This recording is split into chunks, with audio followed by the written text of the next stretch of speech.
Андре Коул сиқыршылардың сиқыршысы, иллюзионистердің иллюзионисті деп санайтын әлемдегі ұлы сиқыршы.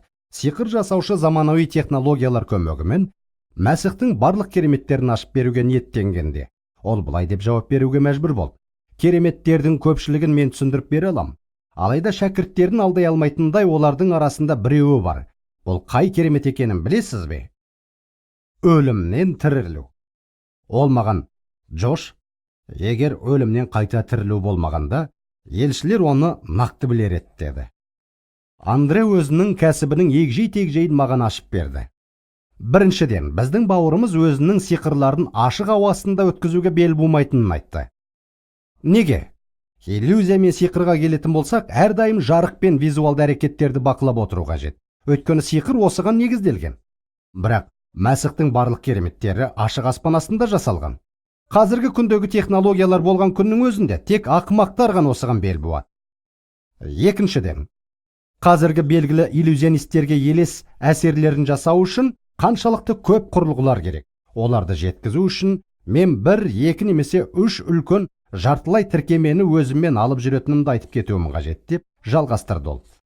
Елестетіп көрдіңіз бе? Тек жалғыз бір сиқыр үшін. Және осы сәтте Андре салыстыру үшін Мәсіхті келтірді. Оның есегі ғана болды. Осы сәтте Иса шәкірттерін алдау мүмкін емес деген ой келді, деді Андре. Осылай Андре шешімге келді. Егер Мәсіх өлімнен қайта тірілмеген болса, оның шәкірттері бұл жайлы білер еді. Және 12 шәкірттерінің 11-і оның өтірік екенін біле тұра қатты азап пен өлім қаупі төніп тұрса да, өтірік үшін азапталып өлімге жандарын қиғанын мойындауымызға тура келер еді. Бүкіл әлемдегі университеттерде мен 250-ден астам пікірталас өткіздім. Және де әрбір сұхбат өлімнен қайта тірілу туралы сөз тартысқа кеп соғатым. Және әрдайым мен өз қарсыластарымнан қатты азаптарда елшілердің тіпті біреуі болсын, Мәсіхтің 3-ші күні өлімнен қайта тірілді деген сенімдерінен бас тартқаннан бір кішігірім болсын дәлел келтіруін сұрайтынмын.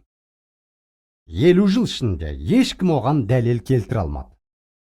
Егер Исаның айтқан сөздері мен жасағандары туралы елшілерге сенім арта алмайтын болсақ, онда ешкімге де сене алмаймыз. Бұл адамдар өздерінің мәтіндерінің сенімділігі үшін жандарын қиды.